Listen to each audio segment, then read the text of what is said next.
Hey, what's going on, everybody? It's your boy Solomon Abrams, Greystone Dojo, Urban American Gallery. What I wanted to do was make a video about, or update the video about some of the things that I use as far as suspension and their safety, and then just kind of talk through some of the things that some of the things that are related to safety as well as to style and aesthetics. Okay.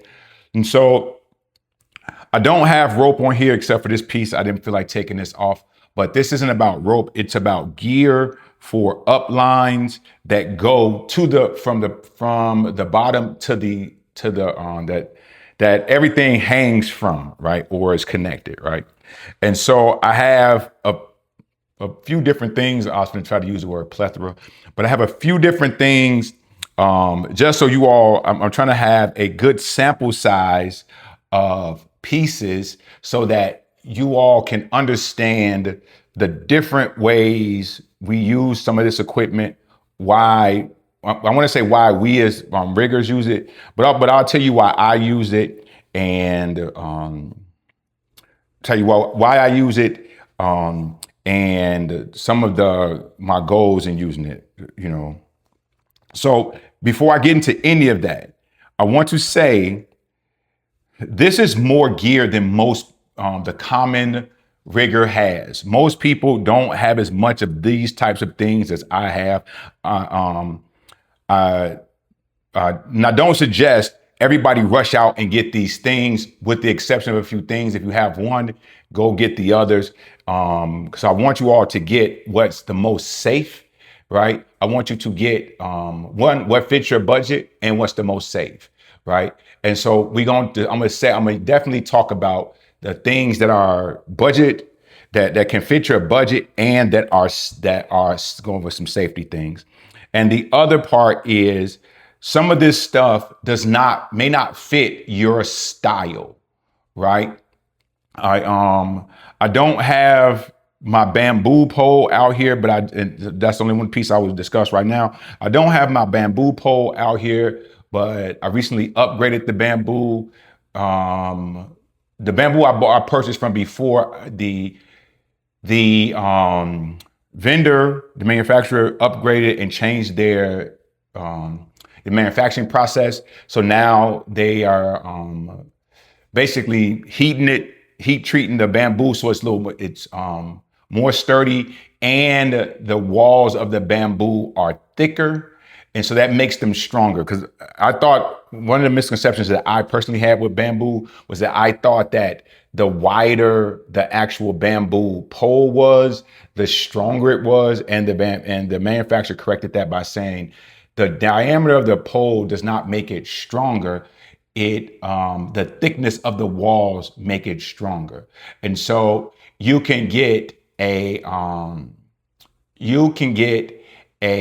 pole that may be, let's say, 2 inches in diameter, that may be stronger than a 4-inch pole, depending on depending on the size of the walls of the chute, right? And so let's say if this is a bamboo, I'm talking about the walls right here. So let's say if this is the pole end down, we're talking about this, and sometimes those are thinner, right? But bamboo is typically strong enough for most bodies.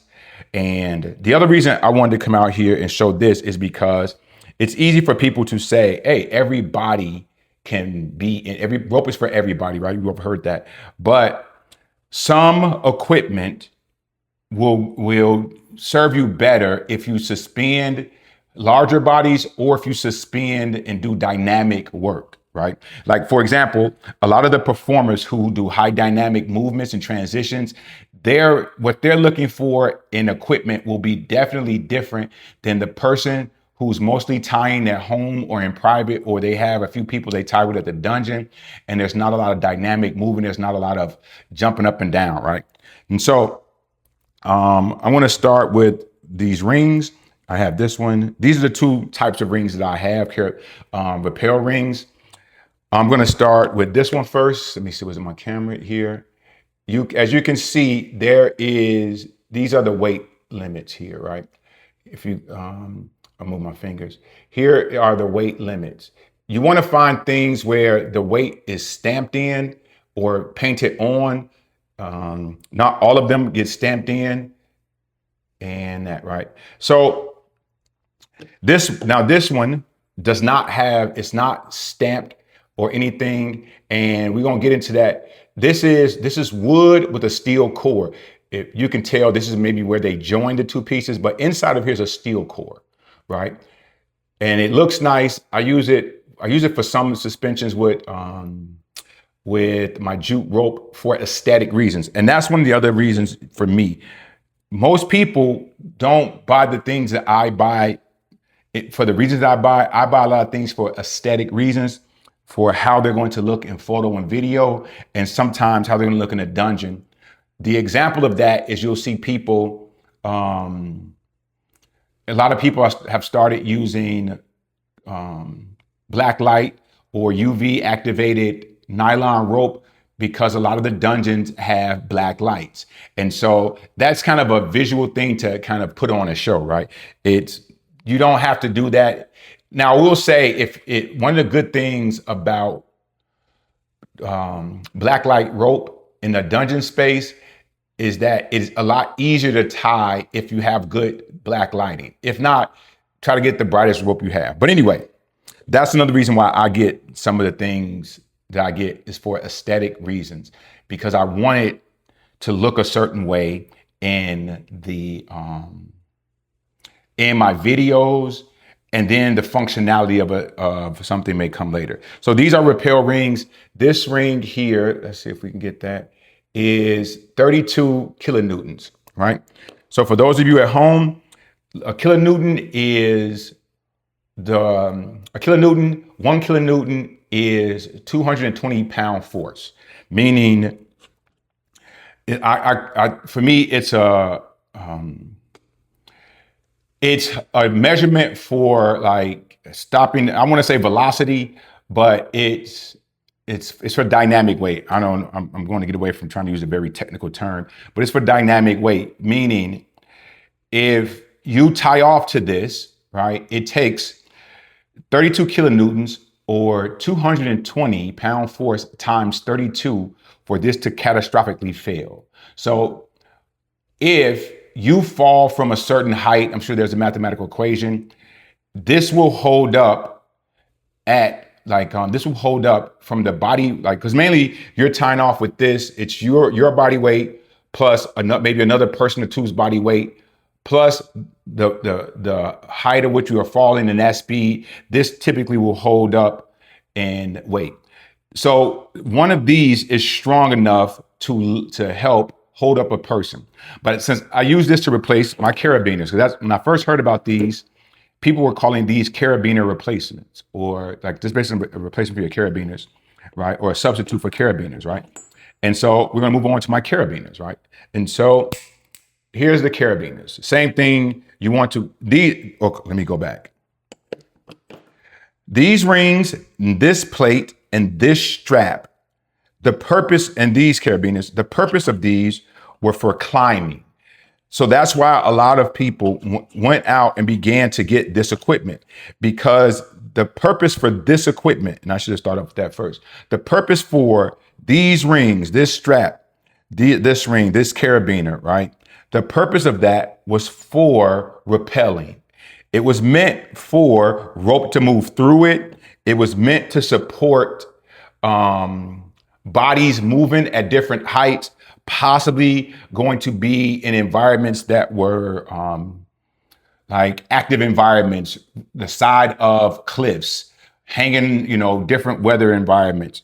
And so this equipment, the manufacturers of this equipment tested for activities that relate very closely to rope suspension, right? Very closely to pulling lines and those things, right? And so the safeties for this type of equipment, these things were set up for climbing. They were set up for rope to run through, for carabiners to hold. And so when you look at the things, you can see them being used in that manner, right? So this is why early on, people use these. Now, a lot of the first suspensions were done with rings that look like this, right? Or straight over to the bamboo, because the bamboo smoothness helped create a natural like pulley over the top, right? And so everyone wasn't able to always get bamboo. They weren't always able to find these rings, but we were able to start finding these plates because everyone wasn't using these plates, right? And so a lot of us, I'm going to say me, a lot of us like me, using the plates helped us cheat because we didn't have to learn how to properly run up lines. I'm going to say that. Other people may disagree with that. I'm going to tell you, when I started in 2012, there were not a lot of people using plates. The plates, especially because we didn't have bamboo, and then there weren't a lot of people using swivels. I don't have my swivel out here, but it's a climbing swivel, right? So most of the equipment you see people using is from climbing, right? So now, in that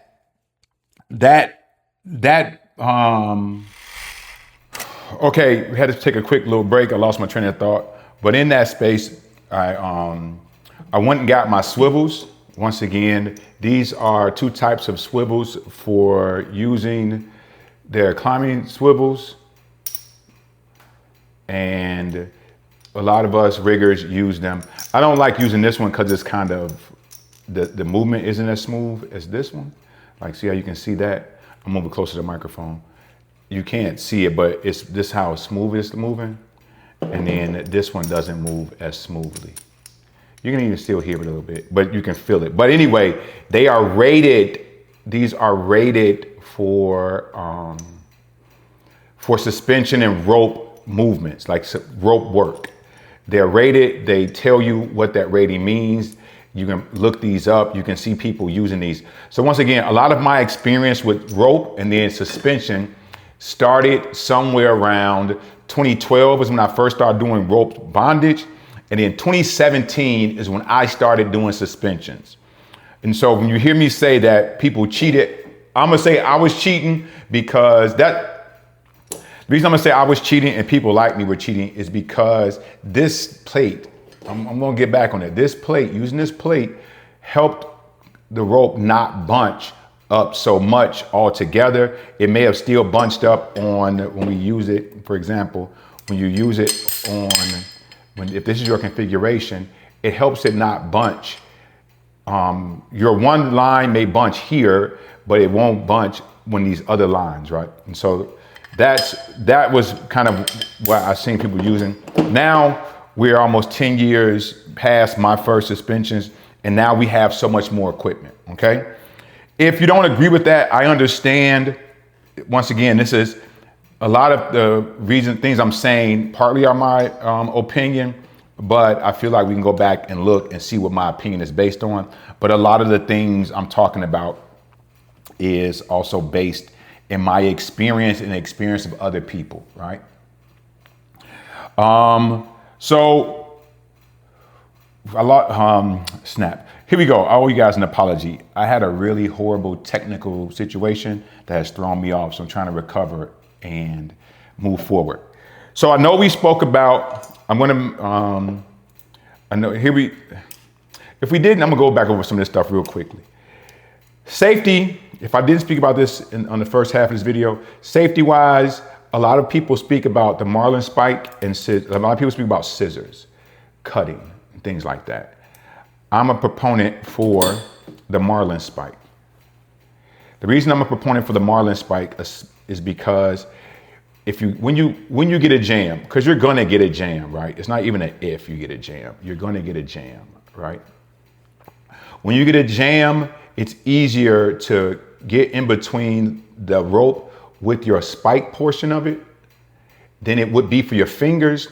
And I like the knife combination just in case I have to cut something. But my knife is sharp, it can cut, but that's what I have my scissors for in an emergency. I may use this to whittle fucking wood. I wouldn't use this part in an emergency, not to cut through rope under tension, right?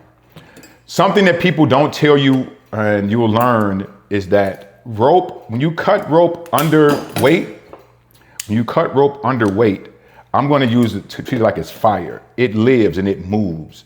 And so if you decide, if you're in a situation where you have to use your scissors to cut someone free, understand a couple of things. One, just because you cut the rope, it may not alleviate your situation. One.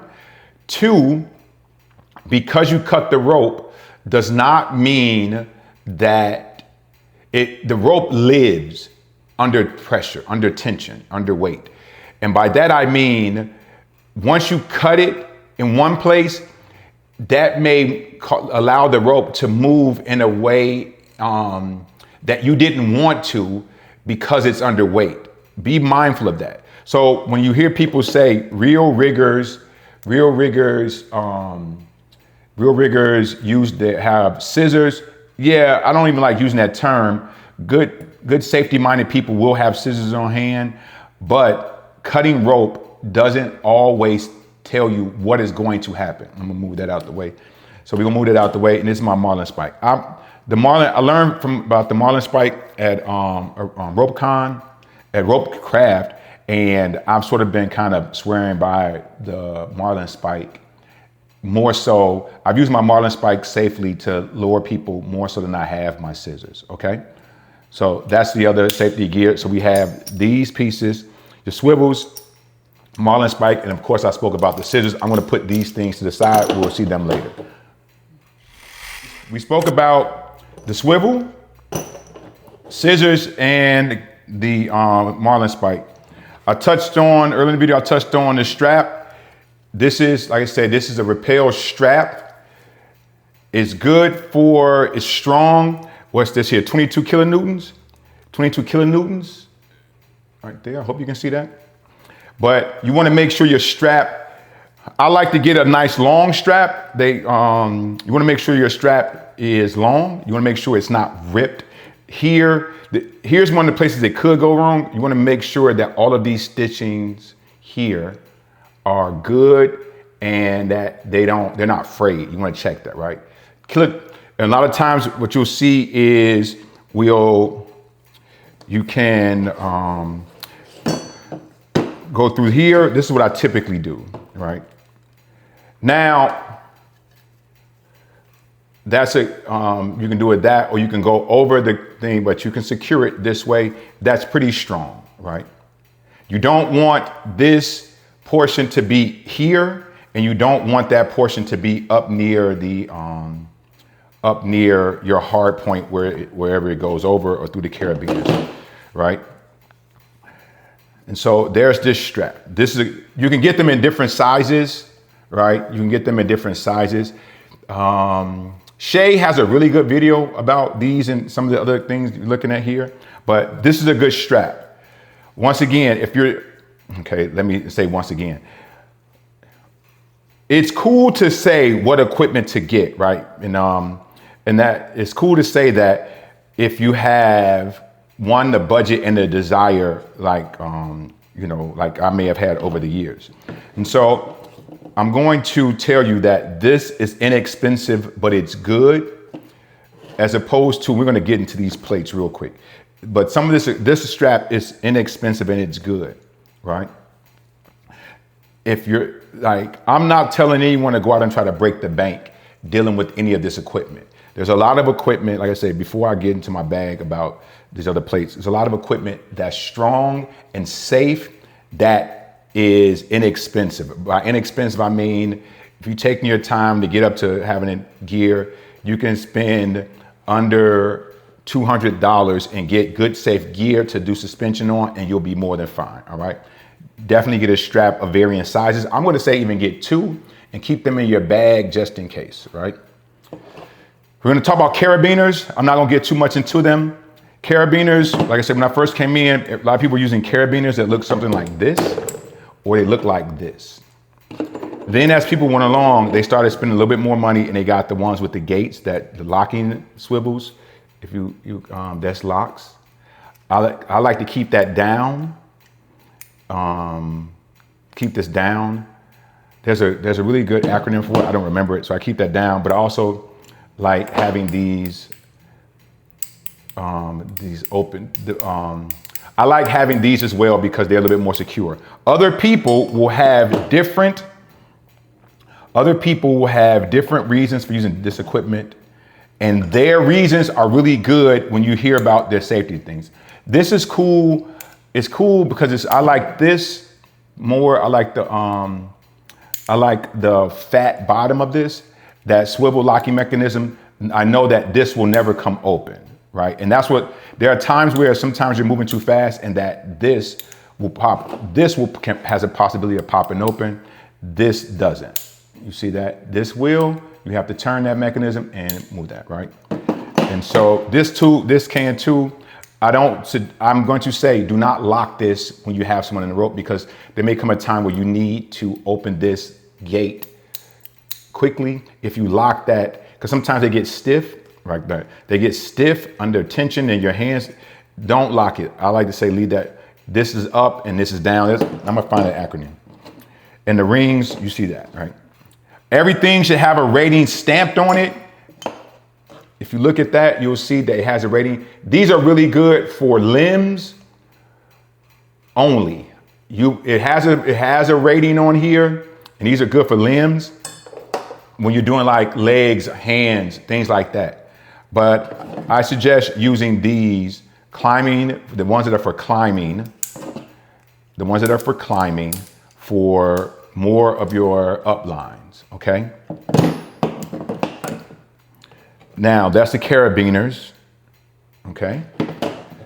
And the reason, like I say, once again, most people don't have as much equipment as I have, and I'm not going to make it seem as if I'm the smartest person ever, and so I get all this equipment because it's the equipment you're supposed to have. You don't have to have all this equipment. I just started, over the years, I bought a lot of different equipment, one for aesthetics. Like, for example, once again, I use the wooden stuff when I want the aesthetic to look a certain way, especially with natural fiber rope. And so I don't use this a lot. Before this summer, I primarily use this plate. This plate with my 4 carabiners down and 1 up to secure it to my hard point. And it was typically secured to this ring here. Right, matter of fact, I'll show you guys. It would typically look like this. And that. So it would look like this, because that spins, right? Okay.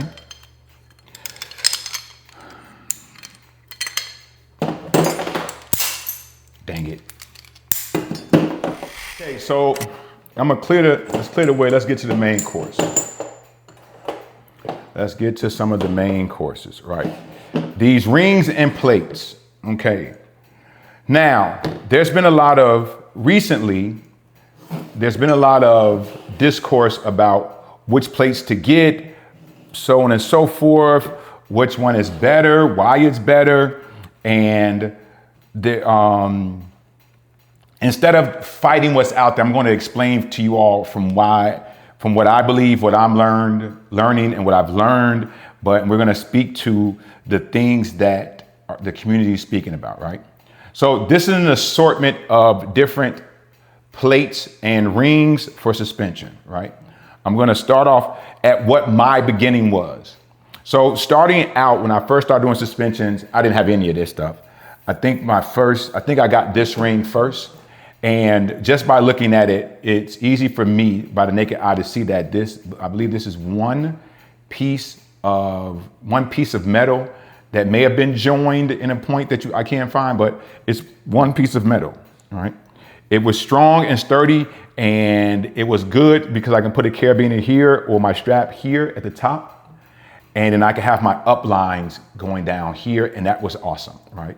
Because it is strong. Like, you'd have to be a really strong person to bend and break this, right? One of the issues, so it was something like this, and then I had this, right? So I'm gonna move this out the way so you can see clearly down. So these 2 rings were some of my earlier stuff, and I really was in love with this wooden ring because it was wider, and for natural fiber rope, the rope didn't, it didn't damage the rope or put the rope under too much stress running it over. And this one was sort of the same thing. The issue for the metal ring at first was it's smaller and my rope began to bunch more, right? Began to bunch more, and rope is going to do that. It's going to bunch here. And so I moved up to a larger ring in hopes of having more space for it to run and to sit and not to bunch. So you see how this line is here? It would be like that over here, and then I would have all my other rope up lines going up and down, right? And so this did me well for a long time, and I experimented with some different rings. I probably have a couple of ones like this one, and we're going to get to that in a minute, but these served me well for a good portion of time. And this is where I say a lot of that stuff I was self-taught. You know, I would ask, I'm gonna even say a lot of people are self-taught, but I'm not gonna throw other people under the bus. I was primarily self-taught. So a lot of times I am trying something out, send a person that I trust a clip or photos, and they get their opinion, and they would give me feedback. And then over the time, I was sharing notes with certain people, and they would tell me feedback. So when I started using the plates, when I started using the plates, it was suggested to me, I'm gonna move this stuff out the way. The plates were suggested because it was climbing gear, because there was no like Shibari rope suspension gear. It was climbing gear, right? It was climbing gear, climbing plates, because you can, once again, you can attach a ring here. Or first I had it was like this. I attached this swivel to this plate. And so now I didn't need a carabiner for this connection here, for that connection there. And then I could connect 4 carabiners here. And then everything began to be a progression of upward of safety and functionality. So I had carabiners that looked like this at first, but as you see, it's sort of smaller. And then I switched over to some that looked like this ultimately, right? And it was kind of a trial and error. And, you know, that's why I like these ones with the bottom, with this portion here that hangs low, that are fatter, right? And the name is Climb Tech, you know, and so it's that caveat. I know some people want to ask, like, what brands and so on and so forth. I'll run over those brands. Black Diamond is these. Black Diamond is a company that you find. Fusion is a climbing company. And so these Climb Tech, I don't know where they stand as far as like rope climbing, but they're very strong. They feel sturdy. Every now and then I have to dust out the mechanisms, make sure all this stuff opens and closes. So you have to do your own maintenance, but it was that. So anyway, so 2017, when I started learning, I moved from this to this. And although it wasn't as aesthetically pleasing as I would have liked, it did the job, and functionality beat out most of the time, right? And so I'm gonna scoot this stuff to the side. So by the time I have a ring like this, right? So I got a ring like this. I don't think I used this ring. I have a couple more that look this way, and I'm gonna hold this up. So for me, this ring was cool. It looked cool, but before we get into the parts where it was like things I know now that I didn't know then, before we get into that, with this big ring, the possibilities of bunching happen more in spaces like this. So if I ran rope straight over, it bunched into these corners or bunched up here, and this became a disaster for me. Like not a disaster like, oh, somebody was going to get hurt. It just became harder because it bunched up, right? Because once again, it wasn't necessarily this one particular ring, but I have another one sort of like this with a different design, right? And so I used this one. Now I did get this ring. Let's talk about this ring. It's not rated. There's no rating written on here, but this ring or wooden plate, whatever you want to call it, is wood with a solid core. Now, I'm not very proficient on woodworking, but with enough inspection, I can kind of see where they put 2 pieces of wood together and sort of, you know, they put a a seam over it and secured it. But this ring feels sturdy and there's a core in it. What makes this different than this is there's no core in this. There's no wood, there's no metal core, steel core in this. So if this breaks, it'll just break. It's my understanding that there were stories going around at Ropecraft 2026 about these breaking, right? And so they're cool until they're not cool, right? But okay. The reason these are cool, people thought these were safe because they're used for gymnastics, and then when you order them, they have a weight limit of, I think this one was 1,100 pounds. So basically they're saying that this ring can hold 1,100 pounds. And I'm just gonna make it my understanding. If I'm wrong, you can correct me in the comments or send me a letter. But it's not meant for what we use it for, but it can be. And so I think a lot of us just kind of took what we knew and applied it to what we don't know. But ultimately, this can break, right? The ring can break, and when it breaks, it's just a category because your bottom is going to be, if this breaks and shatters, your bottom, the complete bottom is going to be hurt. They're going to fall because this is supporting them. I think more so in gymnastics, it's an issue because if this breaks, the person is flipping around and swinging around, and they may be able to stop themselves from falling, but I'm not going to say it's safe for me. But this has a metal core in it. I kind of mumbled that. This has a metal steel core in here. If you go to the website, it's a shop on Etsy. I can send you, if you inbox me, I can send it to you. I'm going to speak about subspace design because I'm an ambassador and they pay me. You know what I'm saying? I get paid for them. But I'll send you, if you ask me, I'll send you the link for this vendor. But this is a metal, they have a steel core in there, just like these have a steel core. But you can see where two pieces of metal were joined, two pieces of wood were joined, but inside of here is a steel core.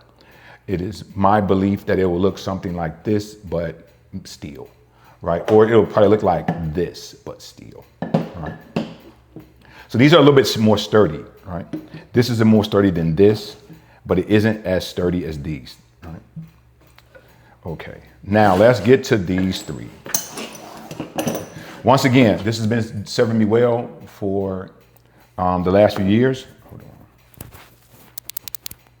Okay, so let's get to some of this bread and butter. I cleared out this space. I'm gonna move this over. I'm gonna move these out the way. I talked about those people. Okay, matter of fact, I'm gonna bring this one back in just so we can see, but the people who use this ring are a little bit more, how they rock and roll with rope is going to be different. They would never, I don't think they would even use this or these. They may use this, but they probably wouldn't use other stuff, okay? But I'm gonna leave this here. So still, okay, but these are the three big amigos. Okay, once again, in my opinion, if money and functionality is your issue, get this. Get this. This one is, I'm not getting rid of this one. I have two like this one and a black one. I'm not getting rid of them. I was going to get rid of it, but they don't sell it anymore. I can't find it. And I like the configuration, right? But get one, like get a rigging plate. They're pretty inexpensive. They're reminiscent of this. It's one solid piece. And I'm going to do some research. It's one solid piece and they just drill out the holes and then it's smoothed out. Because I believe that they're meant for rope to go through here, but I'm going to do some research on it, all right? But like I said, if money is your issue and you want to make sure that you're safe and you want to make sure it's functioning, a plate like this, and then you just get 5 good carabiners and then the rest of your setup, this will do you very well, okay? Now, I got this one some time ago, and the weight-wise, this one is much heavier than this. And this one is much heavier than this, all right? But when you look at it, this is either poured, where they poured one big steel, one ring here, and then did this, or they welded these legs there, right? As you can see, right? And yes, you would think that this welding is going to hold, but these two are solid pieces. They're cut from one piece of metal, and By doing so, this is going to be more structurally sound, right? This is typically porous, that the metal inside of here has pores and air pockets, and that can lead to it breaking. These two don't, okay? This doesn't, I believe. I'm not sure. I'm going to talk about this. So now, when I had the opportunity to get a ring from Subspace Design, I have 2 of these, and soon we'll have 3. One, Subspace Design is a company of people from the rope community and who work with riggers, performers, and people who do hook suspension, basically hooks into human flesh, and then they're suspended and they're swinging around.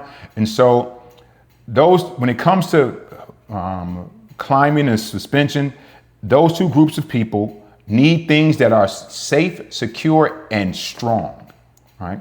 So Subspace Designs is committed to making sure those things work, right? So I got this because 1, it's cool as fuck, right?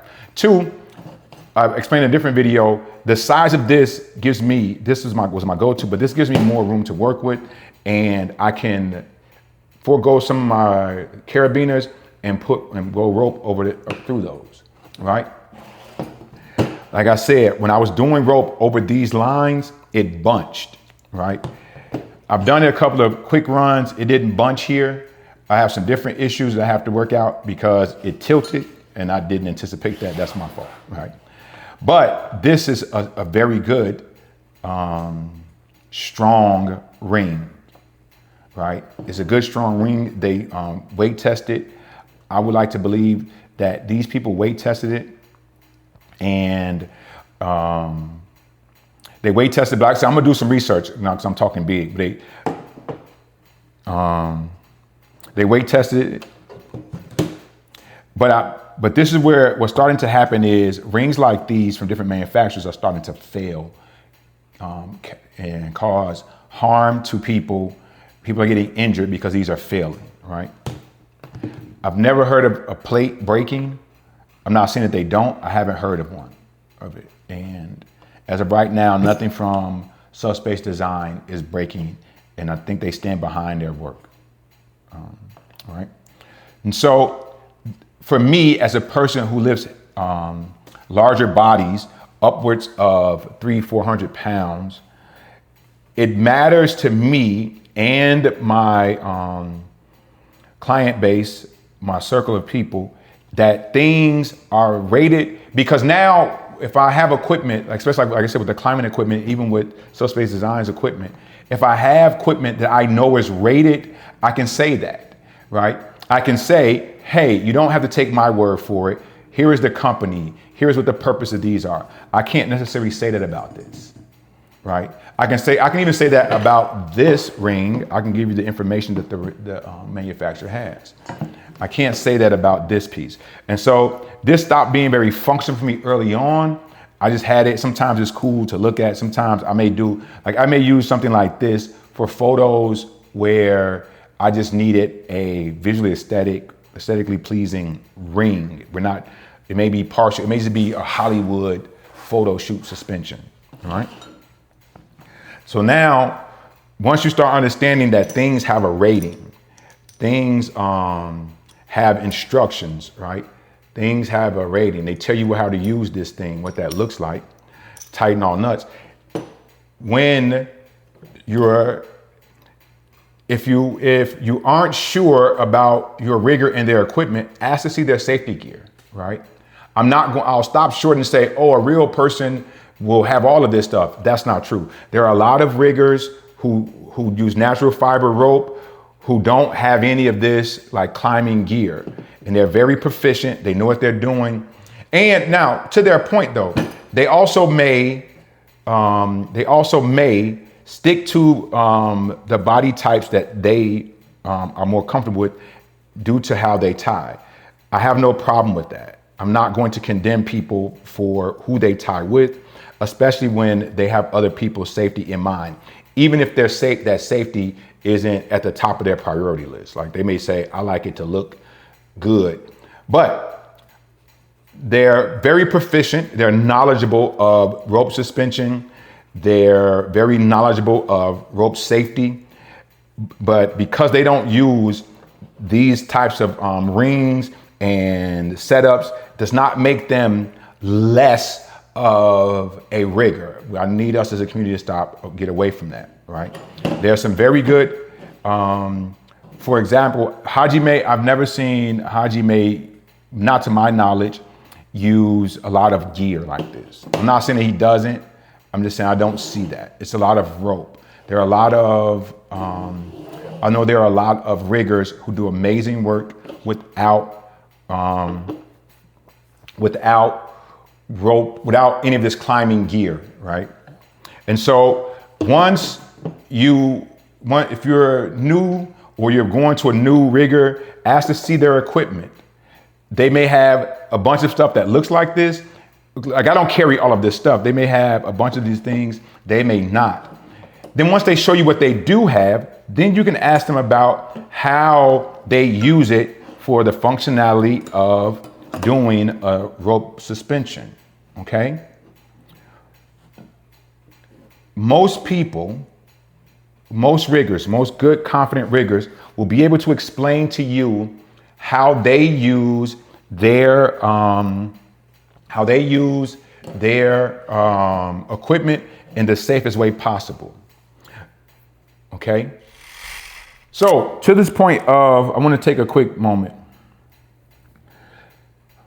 Me personally, I do a lot of, I lift and suspend and tie with a lot of larger bodies. Okay. That just makes me more proficient than some other people in tying larger bodies. That doesn't make me, it doesn't make me that better in that sense. I would like to say that.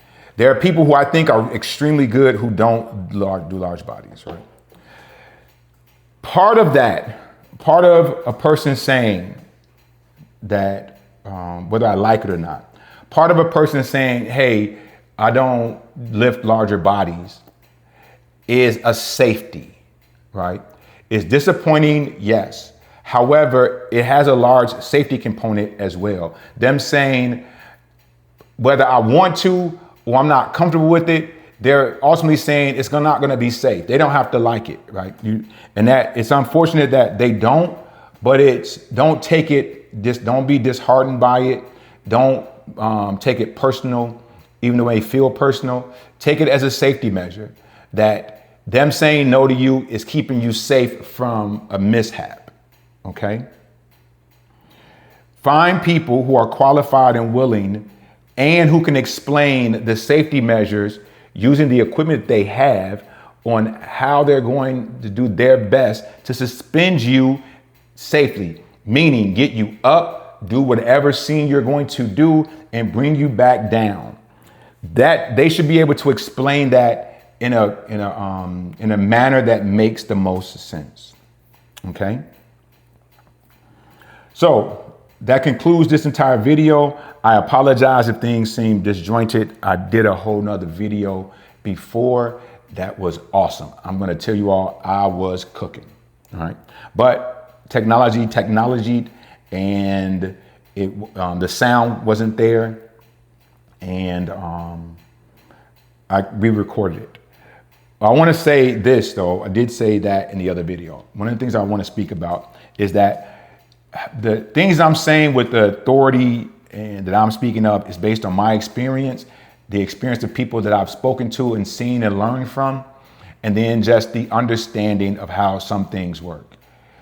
My way is just a way, okay? There are other people who may watch this video and may disagree with what I'm saying. I would like to give a caveat. I'm open to hearing what you have to say, and there's no debating. I'm not going to debate safety. I'm not going to debate aesthetics. I don't care if you like something that looks a certain way. What I'm open to is if you say, Solomon, you were wrong about this, here is why that is. Fine. I'm open to that. What I'm not open to is, oh, you don't use that. It's a taste, right? It's your style. Because there are some people who use certain equipment because they use nylon rope. There are some people who use certain equipment or don't use certain equipment because of the aesthetic. They feel that there's one true way to do certain things. If that's how you feel, that's fine. I'm going to ask that if you feel like you have to correct me on something, let's speak about the facts if my facts are wrong.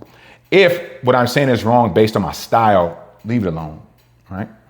Other than that, I'm maybe try to do more videos and kind of get in depth because I still have to learn. I'm relearning some things. It's not that I don't know it. I want to make sure that what I'm saying is factually sound and that what I'm saying is factually based and that it's what we all understand to be true. But I also don't have it at the top of my head. I want to use the right verbiage. So once again, my name is Solomon Abrams, Greystone Dojo, Urban American Gallery. And this is just my video on the equipment I use to show you how rope can be for everybody. Peace.